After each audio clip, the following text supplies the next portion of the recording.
It was a beautiful African morning. Children were playing happily in the village streets. The women were washing clothes in the river and singing songs about lazy husbands. The great chief listened to the two men sitting in front of him.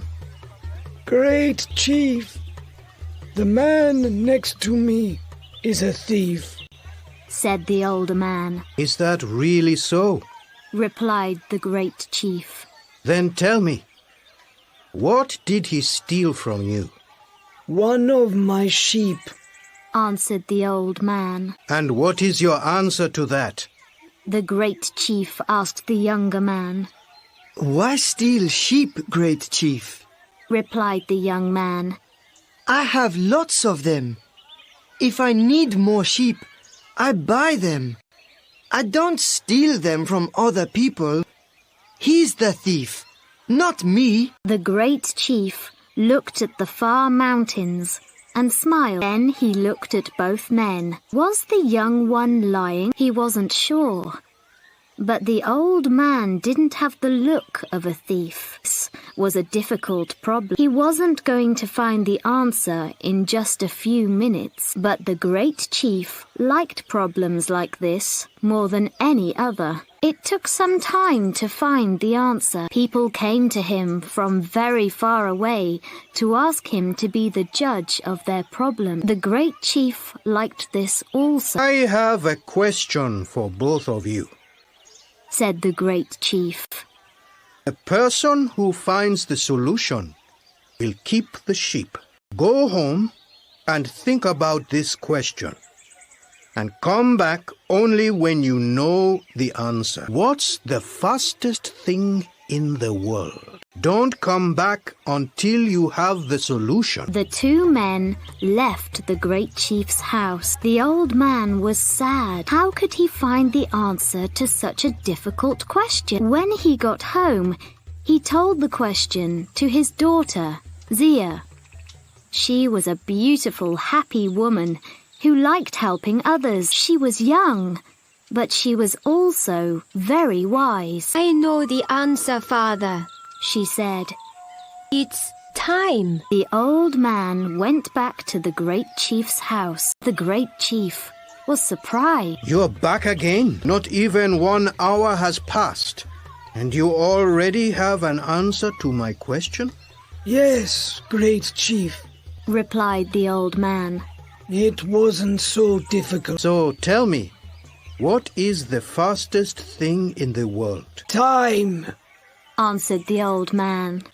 It always goes too fast. There's never enough time for all the things that we want to do. And when we want more time to do something, it goes faster. The great chief was surprised. The old man's answer was even better than his solution. Who helped you to find the answer? Who gave you these words? Asked the great chief. They're my words, said the old man. No one helped me. If that's not true, I'll punish you, said the great chief. The old man was too afraid to go on with his story. It was my daughter, Zia. She's a very wise young woman, and she gave me the words, he said. She must be very wise, thought the great chief. Very well, he said. You have found the answer, and so you shall keep the sheep. And now that this is all finished, I think that I'd like to meet your daughter. The next day, the old man brought his daughter Zia to meet the great chief. They sat at the great chief's table and had a big lunch. Chicken, rice, fruit, and a drink made from palm juice. During lunch, they talked about the young man who stole the sheep, and about how difficult it was to be a good judge. The great chief enjoyed the lunch very much. While he talked about this and that with Zia, he felt so happy that he wanted to sing and dance. Was it the palm juice drink, or the wise and beautiful young woman looking into his eyes? But time always passes too fast, and soon it was time for them to leave. The great chief saw Zia every day, and his love for her grew and grew. You're a wise and beautiful woman. I'd really like to marry you, he said. Me too, Replied Zia, laughing. And so they married. The great chief was very happy, but he was also worried about having a wise wife. He didn't want her to help him with the problems that people brought him. He liked being the great chief who was a wise judge. He didn't want people to start talking about the great chief's very wise wife. Everything in my house belongs to you, He said to her the day after they were married. but I ask only one thing from you. Never try to help with the problems that people bring me. If you do, you'll stop being my wife.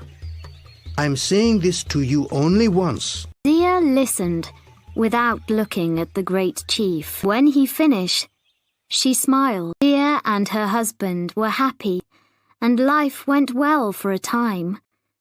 The great chief listened to people's problems as before. Zia was busy with the house and the animals. In the evenings, he told her about the problems of the day, and she usually agreed with his answers. But one day, 2 little boys went to see the great chief about a cow.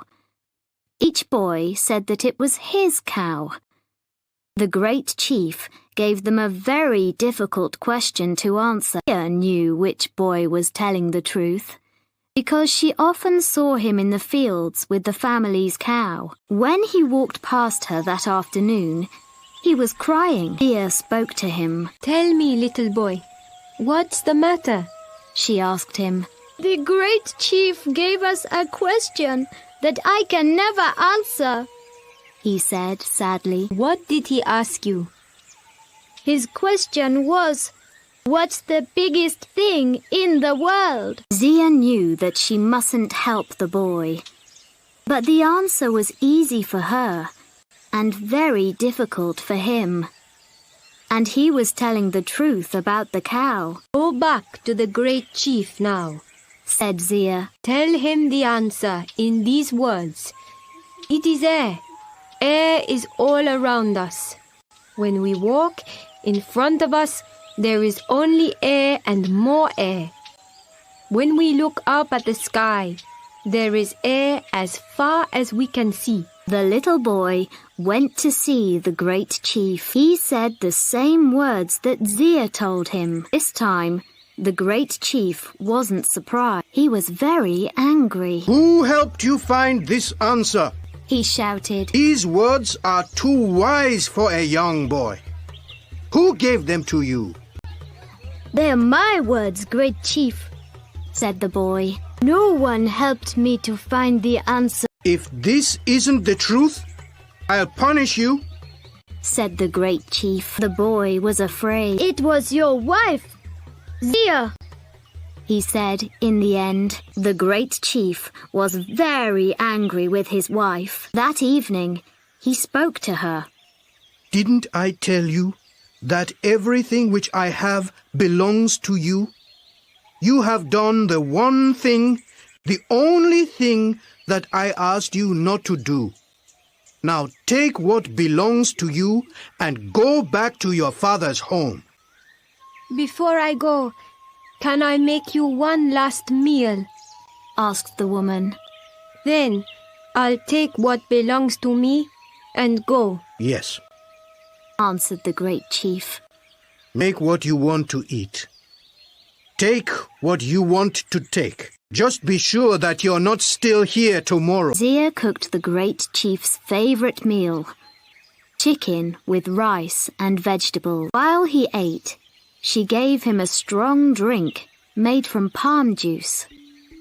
She gave him many cups of it. At the end of the meal, the great chief lay down and slept. With her family's help, Zia carried the great chief to her father's home. They put him on a bed, and he stayed in a deep sleep all night. In the morning, A great voice woke everyone in the house. Where am I? What am I doing here? Shouted the great chief. Zia ran into the room, laughing. You said that I could take anything that I wanted from your house. I wanted you, and so I took you. You are truly wise. Smiled the great chief. Come, let's go back to our home together. Only a stupid man would send away so wise a woman. And you, my great chief, are not a stupid man, said his clever wife.